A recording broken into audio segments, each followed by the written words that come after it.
our view as an institute has been that let the bill be looked at in, because we are in an election year, and being in an election year, there are a number of things that stakeholders are concerned about. And in an election year, we expect to have a situation whereby laws around cyber are quite flexible, because we are going to be having an election. There will be electronic transmission, of results. People would want to do that. So there are a lot of concerns around that. So it would have been important if it was in the spirit of having just having a bill. It would have been important that, like the earlier position we gave, we waited for the election so that there is a fair playing ground for everyone, because there are a number of issues that have been raised by stakeholders, and the Special Joint Committee of Parliament recommended that it's withdrawn and be looked at. That is the position also of the Institute. From the background of what you have just alluded to, in whose interest do you think this bill has been enacted into law? Yeah. So the interest that has been there is that if the stakeholders have stated that we need to look at it, if the parliamentarians, the special committee that was tasked to look at it, has recommended that it needs to be withdrawn and to be looked at by other stakeholders. So for us, we wonder, why should we have a supersonic speed to enact it? So in whose interest is it? For us, we believe that probably there are other agendas that are supposed to be looked at that are hidden there. But that is Parliament, that is a legislative arm of government that gave the recommendation through the special committee. For us, we believe that there should have been more stakeholder engagement. So in the interest there, obviously, if people have spoken and they are not looked at in, probably the interest would have been through the ones who are in a hurry to enact it. Those are the ones who have an interest to ensure that it's enacted. But don't you think you have been represented by the members of Parliament, who are also stakeholders, who you have sent to Parliament to sit in and represent the constituencies and the nation at large? So our argument is, what is the role of the Joint Select Committee? What is their role? If they are going to make a recommendation, why would they even be sitting? If they are going to sit and their recommendation is now and void. We saw even from the Nakachinda committee, they gave a recommendation and they went against the recommendations that were there. So why is it that we are going to be paying taxpayers' money for people to sit and their recommendations are not going to be taken in consideration? Their time, they are sitting there, they are spending time, they are arguing, and they are spending Zambia's taxpayers' money. So we expect their recommendation to be respected. So if their recommendations that they are not even important, then they shouldn't even sit, they shouldn't even have, then we should forget about those committees, because it is there in black and white to say that the recommendation recommended that it's withdrawn for stakeholder engagement. So for us, if they are going to sit and they are going to make a recommendation, then they are going to do the other thing, then we wonder why these committees are there. Your appeal was not heeded to, and now it's coming into law. What is the way forward? The way forward is that we are keenly watching how the administration of the bill will be done, in terms of, the law will be done. We're keenly watching as an organization that is based that is also looking at issues to do with governance. We're in an election year. We'll be keenly watching each and everything that is going to be done around that. If the law is there, we'll respect the law, but we'll keenly monitor it and also watch how it's going to be executed. You've just mentioned that this is an election year and we are going into an election year. What is your take on, in terms of creating an enabling environment or a conducive, or rather a level playing field for all political players and all stakeholders? Yeah, I think that that is key, because if we're going to have political stability in the country, and if we're going to have an election that is going to be free and fair, we are supposed to have an enabling environment for everyone to be able to participate. So how do we create an enabling environment? We're supposed to ensure that the key stakeholders in the elections, that are probably the police, they're supposed to be professional in the way they are going to handle issues. They're supposed to be impartial in the way they are going to handle issues. We're going to go to a campaign period. There will be a time whereby political parties will need to gather. Those are some of the things that they need to ensure, that there's professionalism, there's also impartiality. That is what is key, to ensure that there's a level playing field. The media is also playing a very critical role. We expect balanced coverage in terms of the media, that is also the media that is also that is state media. We expect balanced control, because that is taxpayers. So we expect to ensure that the voices of people are heard, so that people can be able to make their decision based on the information that has been disseminated. So that is what we expect. And we also expect the political parties to rise up to the occasion, to provide how do you expect that to be achieved when you are just talking about the enactment of the cybercrime bill into law, which stakeholders were crying for their input, and it was, like you alluded to, ignored? And now, how do we expect this political playing field to be leveled when we going into an election term? In terms of the media, how we expect it to be, the bill looks at a number of issues. What we expect is that there is the independent broadcasting authority that is there. What we are expecting is that if we are going to have airtime in terms of state media, in terms of our media, the houses that are there, we expect a fair coverage of each and every one. We don't expect to have programs that are going to be probably inciting or probably coverage. We don't expect like a blackout of a certain stakeholders, because that in itself is not going to have we are not going to have a fair playing field. But we expect all stakeholders to be adequately covered. We expect all stakeholders to adequately be ensured that they participate in these programs. So that's what we are expecting in this election year.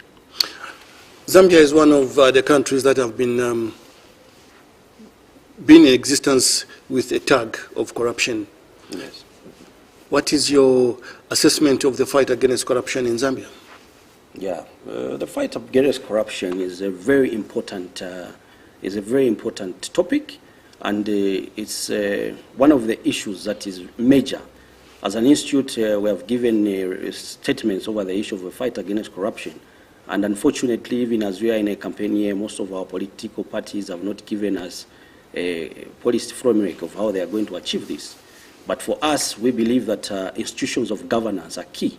Strong institutions of governance are key to ensure that there's a strong fight against corruption.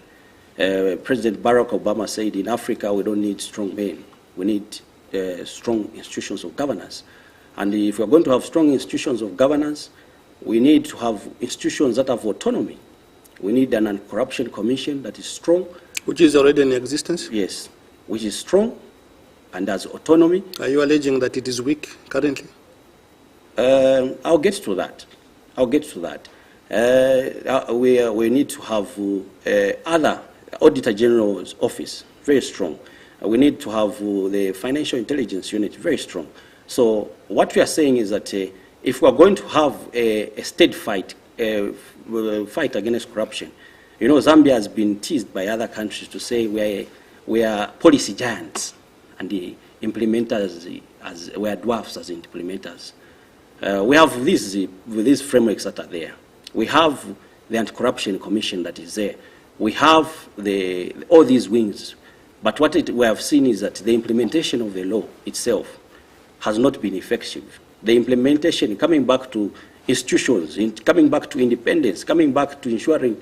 You saw what happened the other time with the FIC report when it was released. You saw the reactions that came from a politically exposed person. So these are some of the things that are there that can answer your question to say, are they weak or are they strong?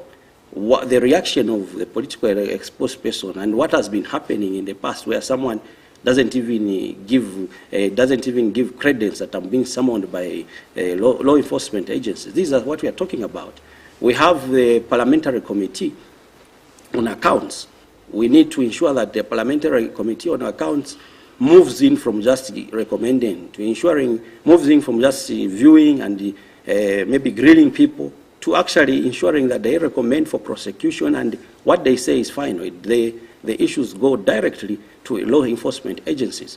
What we need are strong institutions of governance, because resources, if we are going to have a budget, say for instance, of 30 billion, and that is our budget, and 10 billion is being misappropriated, we cannot achieve economic development. We cannot achieve social development. So development cannot be achieved if the fight against corruption is not looked at, because even as much as we are going to plan for anything, we are not going to achieve our development indicator goals, because the resources will be misapplied and misappropriated. So we saw from the time when President Mwanawasa was president, we saw that there was political will to actually fight corruption. So we also need the political will at the highest level to ensure that corruption is actually dealt with.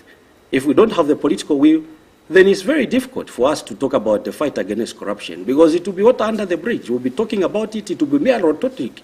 But we need political will from the highest level. We need to ensure that the fight against corruption is actually actualized. So that's what we need. So in our country, for me, we believe that strong institutions are supposed to be there. We believe that there has to be a political will to fight this cage. You talked about policies which are adequate, institutions are there.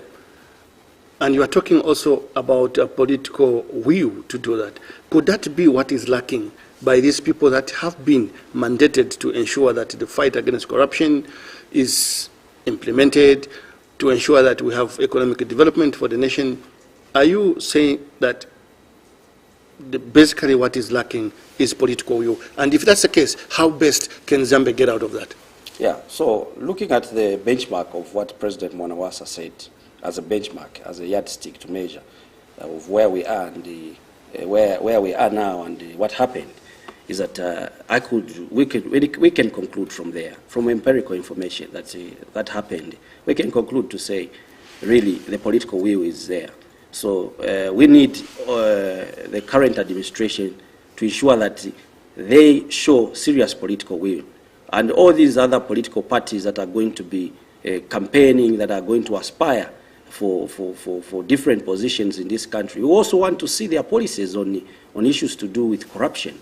How are they going to deal with issues to do with corruption? We need to see serious policy direction in terms of that.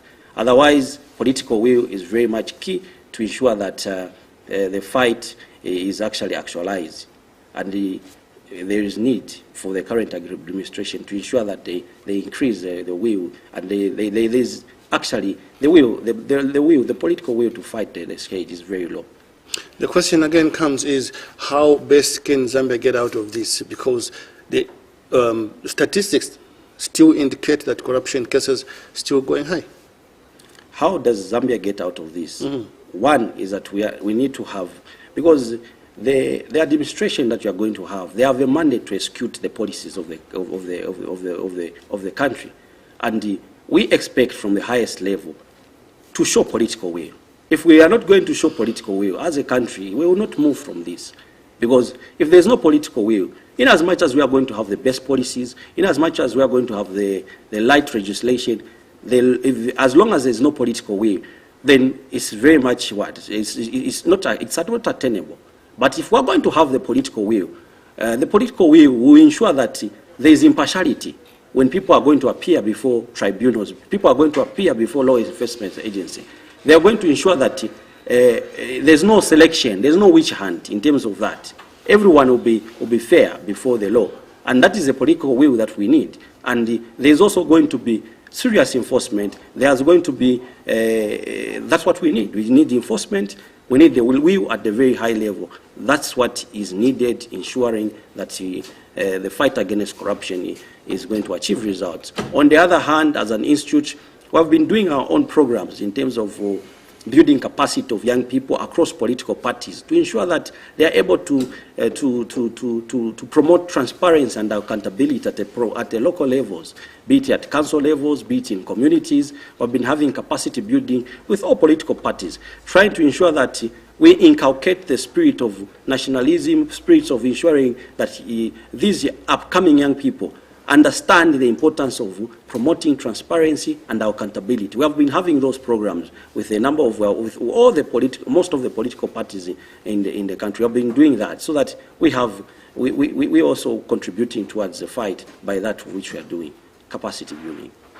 Fantastic. One of the country's security wings at the Zambia police has been on the spotlight in the recent past, up to the extent of the head of state acknowledging that Zambians indeed have lost confidence in the Zambia police service.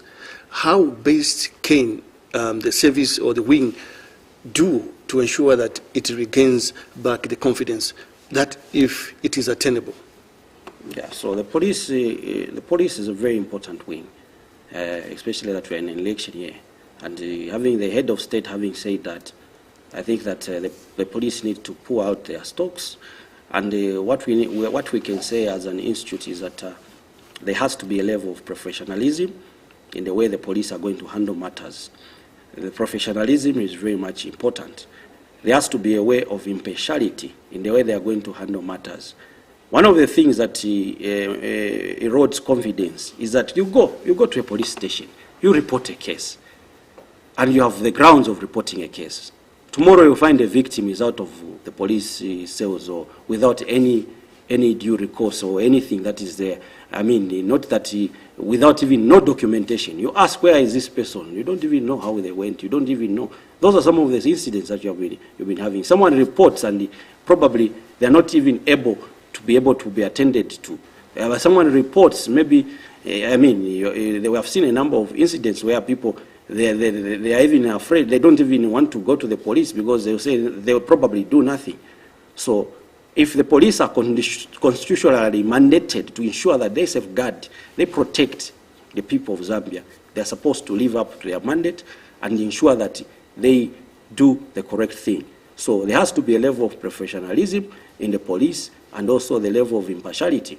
What happened where they singled out the person who killed, who shot the incident that happened at the High Court, the incident that happened, that is a good way to go. There has to be that cleansing process in the police system. Bad seeds have to be uprooted so that the system can be able to work professionally. So as we go forward, there has to be a level of professionalism, and also let there be more training. People have to retrain the police force to say, what is it that they are supposed to do? Because if someone is going to use live bullets, probably they need to go for refresher courses. They need to ensure that they build the institutional capacity of the police. Also, the other things that are there is that the police also have the challenges of all these issues of movements and so forth. So there has to be institutional support to ensure that the police are also effective. Talking about you being the member of the Mandela Washington Fellowship for Young African Leaders Fellow, we just want to find out from you what programs or messages do you have for young people who have been tools of violence, especially during election periods? We are now going into an election. We'll be seeing that. Yeah. For young people, they are the majority in our country. And for me, as a young person and as a youth, I get hurt to see the role that young people have reduced themselves and how they have been reduced to where they are today. I believe that young people are very much important, being the majority. So they have that power of majorityness, of them being in the majority. The other thing that we should also look at is the fact that young people should not only look at the area of being used as tools of violence. If they are going to escort people to parliament, why can't they go to parliament themselves? So young people should wake up from the idea of just saying, no, let us be in a small wing in a certain political party and we start escorting people. Young people should aspire to become parliamentarians. Young people should aspire to become councillors. Young people should aspire to become members of parliament. So that is what young people should be able to do. Young people should look outside the box. Let them not fall for the same prey of being young people should be in political party structures. At cabinet level, how many young people do we have who are below the age of 35?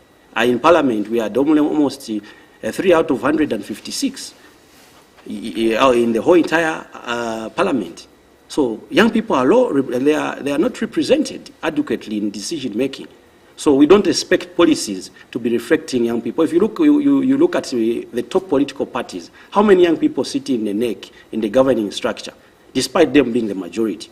They only reduce young people to a small wing of youth wing, where they put them there, they corner them, and they'll give them assignments that are not even of national importance and that are not even going to develop them. That's what young people have been used to.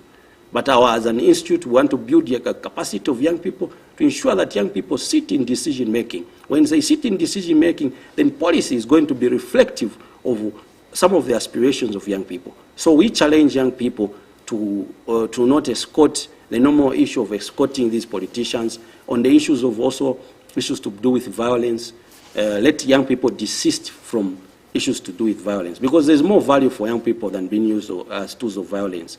Then the other thing which young people should also look at is let young people be able to ask their political parties, what is it that, what's really, what are, in terms of their manifestos, what is it that you are going to, how are you going to really engage us in terms of all these other things?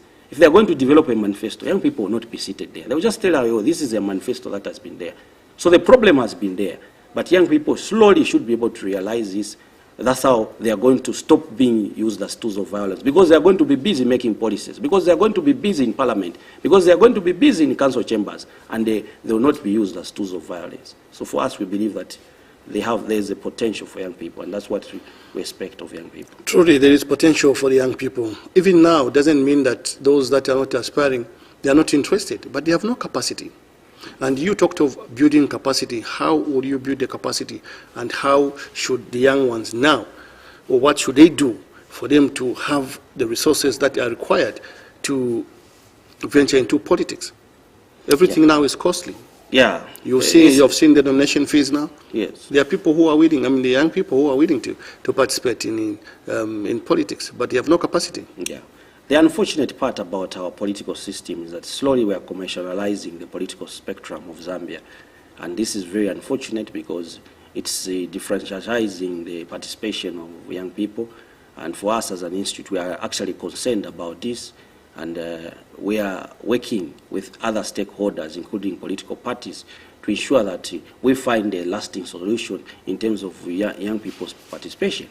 So it's a very unfortunate incident to have all these high nomination fees, high fees that are there. They're actually commercializing the political spectrum. We are looking at our democracy to also mature, where we are going to have limitation of how much funds are people going to use in certain constituencies, all those kind of things as we go forward. Because that is one of the things that limits young people. You find that you'll be competing with someone who has brought in so many money, and yet ask them about what they will do, and yet ask them about the agenda for that particular constituency. So, unfortunately, we have members of parliament that have even gone to parliament that have not even able to articulate themselves, but they have used the mass of resources to go there, and we have poor debate from them. We have poor representation from them. There's no adequate representation from what they are able to provide. So this is how sad the leadership of a country is slowly being mortgaged because of commercialization of all these things that are happening. So being a research-based institute, we are working around with other stakeholders to ensure that we work around this thing, and we have that. We are having a number of consultative meetings. We are having engagement kind of programs to ensure that this is also tackled. Talking of commercializing the political scenario in the country, that cannot be reversed now, or at least not even in the near future, because it has become a trend. What should be done to empower the youths now? Yeah, what should be done? For us, what we have done is we've been able to ensure that we build the capacity of young people to effectively participate in governance. That's why I'm saying, unfortunately, we have people who can't even go and say what they'll do in their constituency, but they'll just rather distribute money and so forth. So we have been building the skills, advocate skills of young people, which we need advocacy that is based on what is it that you are going to do. But unfortunately, we have this kind of incidents that have been happening. So what is supposed to happen to young people is that also political parties, they're supposed to ensure that having the power to adopt young people, they should be able to balance up. Unfortunately, our hands are tied to political parties adopting these young people. We're able to build their capacity, but the decision lies solely on these political parties to ensure that they adopt young people and they ensure that they participate. It's not only the issue of participating only at maybe parliamentary levels, even in their own organs. You find that even in party organs, structures that are there are different structures that are there. You find that young people don't participate fully. They are just put in a youth wing where they just discuss those issues. But there are a number of issues that are there in the political parties. There are issues to do with mining. There are issues to do with the economics. There are other issues that are there for them to have the ability, the capacity to represent. There's also this issue of non-mentorship. Our old folks are not there. They are not mentoring other young people. They are supposed to have this issue where they are mentoring young people in all political parties. Let them mentor these young people to ensure that they are able to have skills, hands-on skills. But we discover that once they are elected, all those things are gone. So let's also political parties do their role to ensure that they have development programs within themselves so that they are able to have leadership skills from young people. With all that noted, you being a research institution with all those results, have you engaged these political parties or political players to give them your finding out of the research that you have done and speak with them how best issues can be handled? Yeah, we have been engaging. And what has been the feedback from the stakeholders? Yeah, we have been engaging with the political parties. And we have been getting positive response from the political parties. We have engaged the PF, we have engaged the UPND, we have engaged DP, we have engaged MMD, and a number of other political parties. They have been able to ensure that their young people participate in our programs.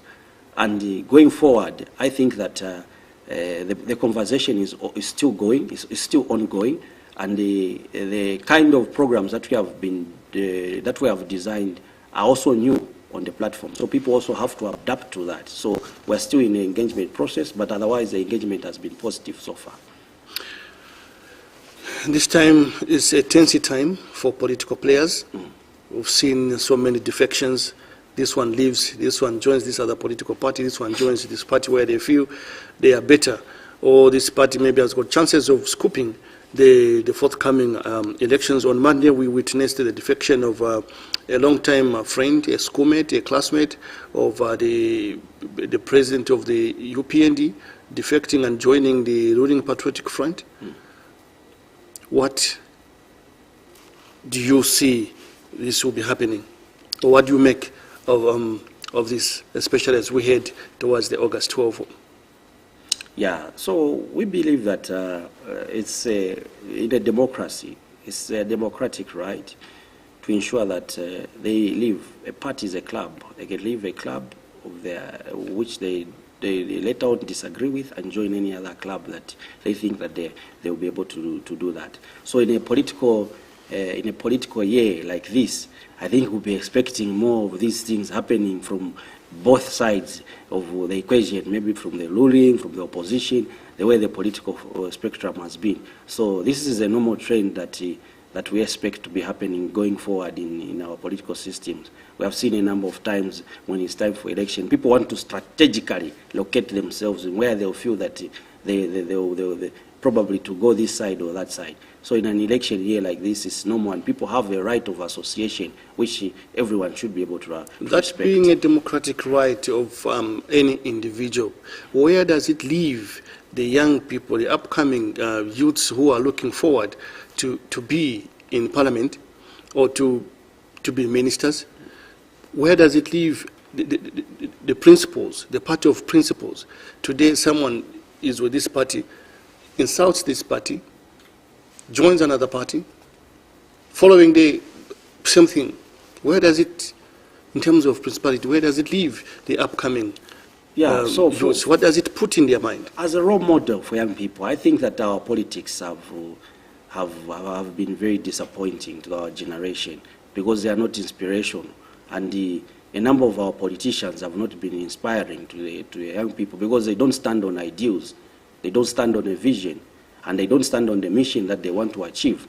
What they do is that most of our politicians have been belly-driven, and unfortunately, their messages have been not consistent. Most of our politicians have moved from party A to party B, And for us, such kind of leaders, we call them recycled kind of leaders. And what we want is a new brand of young people to come up and to have a new kind of system where young people with a different kind of mindset, not this kind of, it's not that we have run out of ideas as a country. We have ideas. We have young people that are innovative. We have young people that have got brilliant mind and ideas. So for young people, let them take a new leaf. Let them not follow this kind of politics that we have been seeing, because some of these things is like. So where would they learn this from? Because the current crop of political players, this is what they are doing. Yeah, as an institute, we are a center of leadership excellence. We are not only looking at Zambia, we're also looking at Africa. And we want to do something for this country to ensure that we have this. We have targeted the number of political parties because we have seen the trend of what has been happening. And most of what is happening also is about party ideologies. Most of these political parties, even their own members, they don't know their manifestos. They don't know what their ideals are. They don't know what they stand for. If today I want to join a political party, I don't know which party, but I'll go there today. They'll tell me, welcome, welcome, welcome. Hey, here is a chitenge material for the party. What do you stand for? They will never tell me what I stand for. They will never tell me what they believe in. That is why we see this kind of crop of politicians, because they move where the wind is going. And they are not focused, and they don't have a direction. But what we are trying to talk about is that we want to ensure that young people should be able to, when you're joining a club, we should be able to know the rules of the club. You should be able to know what does a club stand for. But they don't labor. All these political parties, they don't labor to do that. And that's where you find that it's easy for people to move from party A to party B. And it's also easy for young people to be swayed because of that. But if you're going to believe in something, it's very difficult for someone to say, okay, if this is what I believe in, and this is what I'm supposed to. So most of our political parties, that's why you find that most of them, they don't even have issues to talk about. Because they don't have, they are not even able to explain their manifestos to their members. So it's just like a swing of everything. They're just swinging, this one swings this side, this one swings that side. So if they're going to have a system whereby they make induction, we're going to bring you in this our club. These are the rules of our club. This is what we are supposed to stand for and believe in. Then we cannot see that kind of a thing. But see, most of them have lost that, and it's very unfortunate. If you look at the time for Kaunda, even in the civil service, people used to go before they go in the civil service. You know the civil service we have now and then, they are different. They used to go in a certain level of induction. They used to go in a certain level of training. There are certain things the civil servant will not do that time that they will be able to do now. So it's about that. It's about that's the kind of background we have. So if we are going to learn from that kind of a leaf, then we are going to know even at political party level it's like that. People let them go through these programs. But most of the people, they don't have really a long-term agenda for the country in terms of why they have these political parties. They just want to use them as a power politics. No, we'll move this side, we'll move that side. But the agenda is not there. That's why most of them, they can't stand the test of time. You've talked of having ideologies and having manifestos. How would they follow their manifestos? I mean, how would they explain their manifestos to the youths or to the members that want to join? Because even the party themselves, most of the political parties, do not even follow their manifestos. They don't even follow their constitutions. So what would they teach to the audience? Yeah, that's where the problem comes from. Because there is no system. And you don't expect people who don't have a system to be able to behave in a certain manner. You expect them to behave in a manner like the way they are behaving. Where today this one will move from there, because there's no system. The system cannot be followed because there's no system. They have not created a benchmark for a system. It's just like a flip-flop kind of arrangement. There's no system. So these political parties have to, if they are going to talk about development, they have to think about the long term. They have to think about the long term. Even visions of a party, if someone is not able to execute a vision is not able to execute the vision, they have to ensure that they are able to pass in what is it that the party stands for. That's why we are not even able to see sustainable leadership in most of our political parties. That is where the problem comes from, because there's no system. I mean, in America we have parties that are there, and even in these modern democracies, people know that, okay, if you're going to belong to the Democratic Party, this is what it is. If you're going to belong to the Republican Party, this is what they stand for. Those are the benchmarks. Whatever leader who will be there, they will say, okay, this is what we are expecting, this is what we are expecting. But here it's about, okay, why should you sit and make a manifesto if you can't even believe it? Why sit and make a constitution? Then it means that even their mere existence is a fallacy. So for us, we believe that there has to be seriousness in the terms of leadership.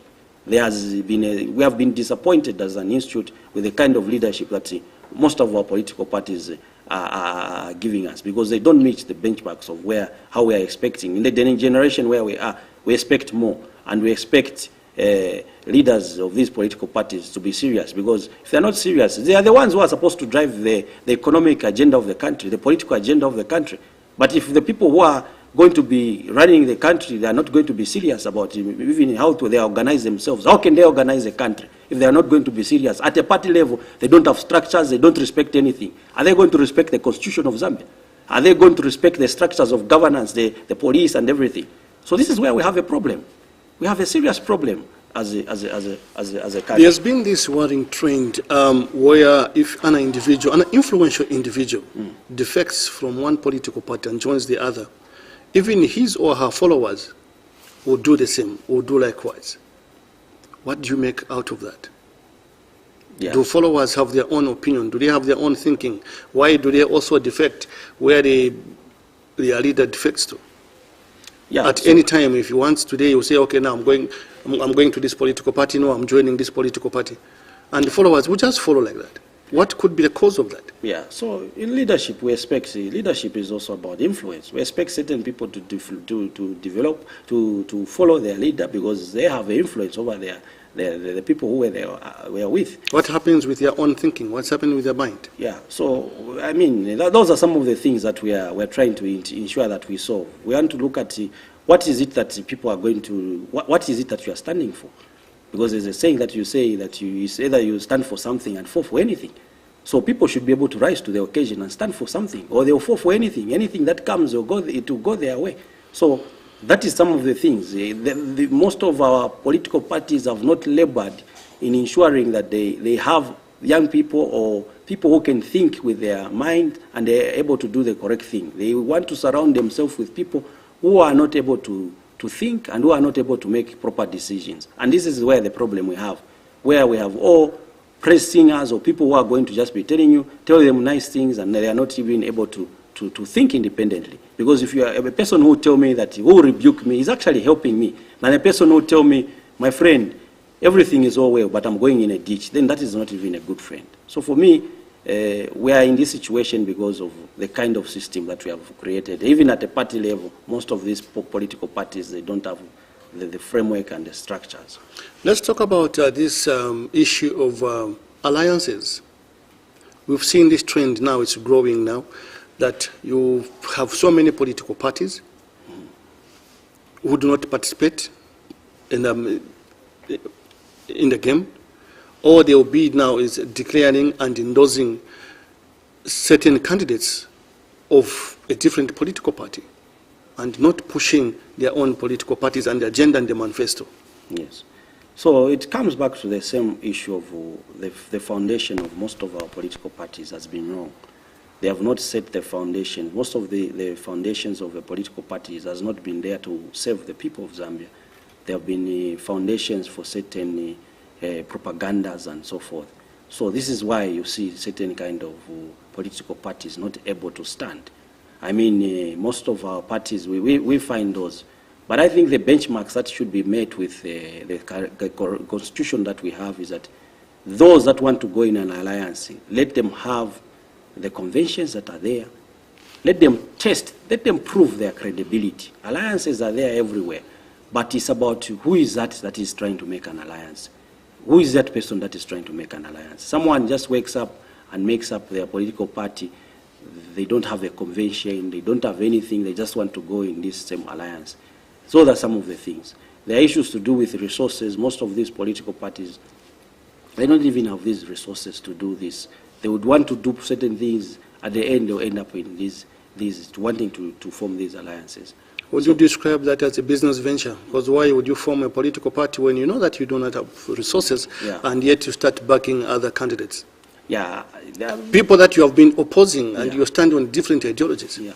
I think that we have seen these kind of ventures which people are doing, like they are taking politics as a venture. That's why even development, we are not able to see it.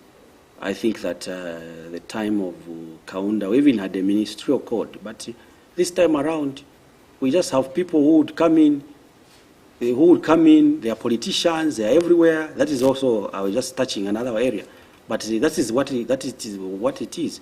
Most of our political parties, most of these emerging political parties, because of the foundation, they take it as a business venture.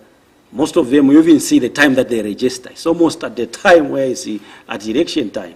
They are also planning for those in terms of financial ventures, which our main occupation would be how do we serve the people of the Republic of Zambia. But most people are now using politics as a way of life, and they don't even want to look at the issue of service, because it's supposed to be service to the people of the Republic of Zambia. Great.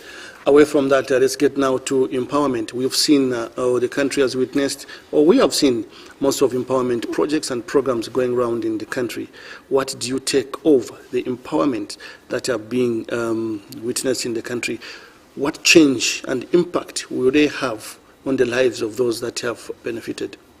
Yeah, so empowerment programs are very important, and every other sector of our country needs empowerment.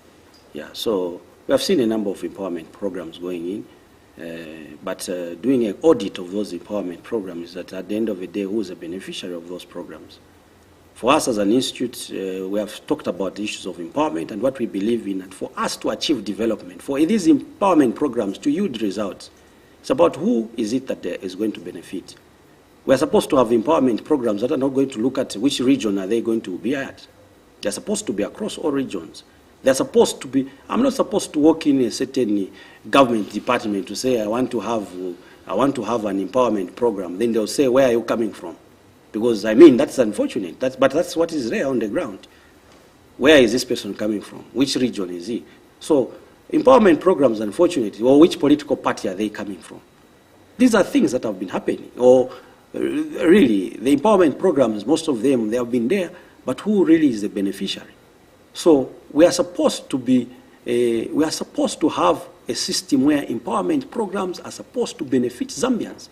Because the resources that are used for empowerment programs, they are resources for the people of the Republic of Zambia. And they don't belong to a certain political party, and they don't belong to a certain individual. And actually, it is abuse and criminal in nature to actually use state resources to advance certain kind of agendas.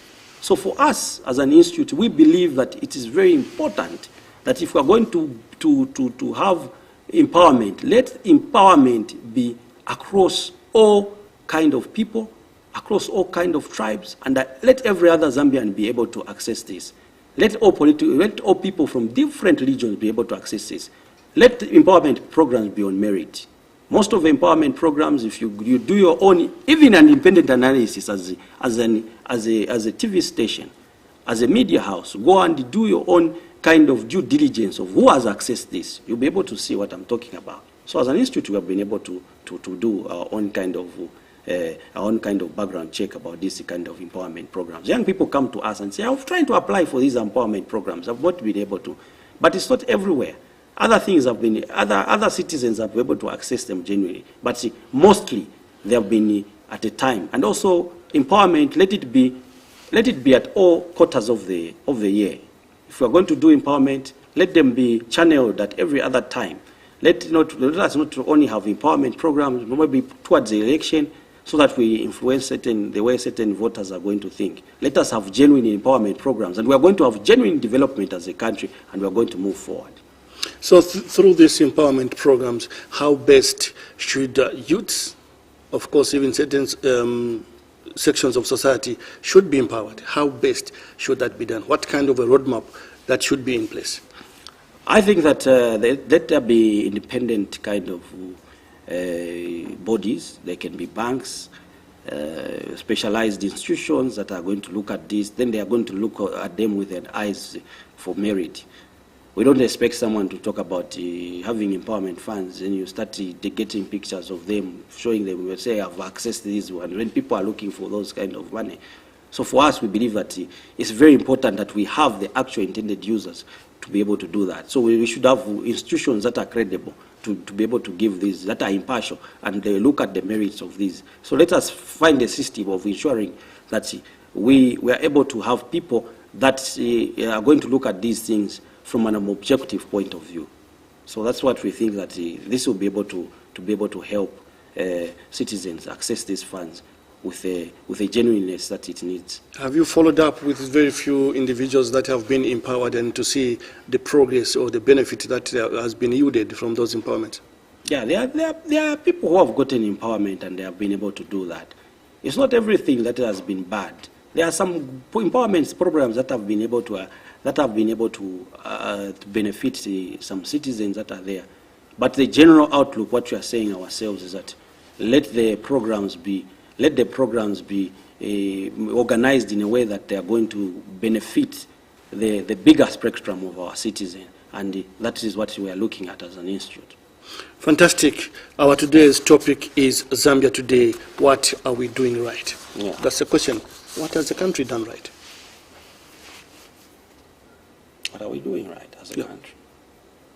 You can start on the economic platform or scenario.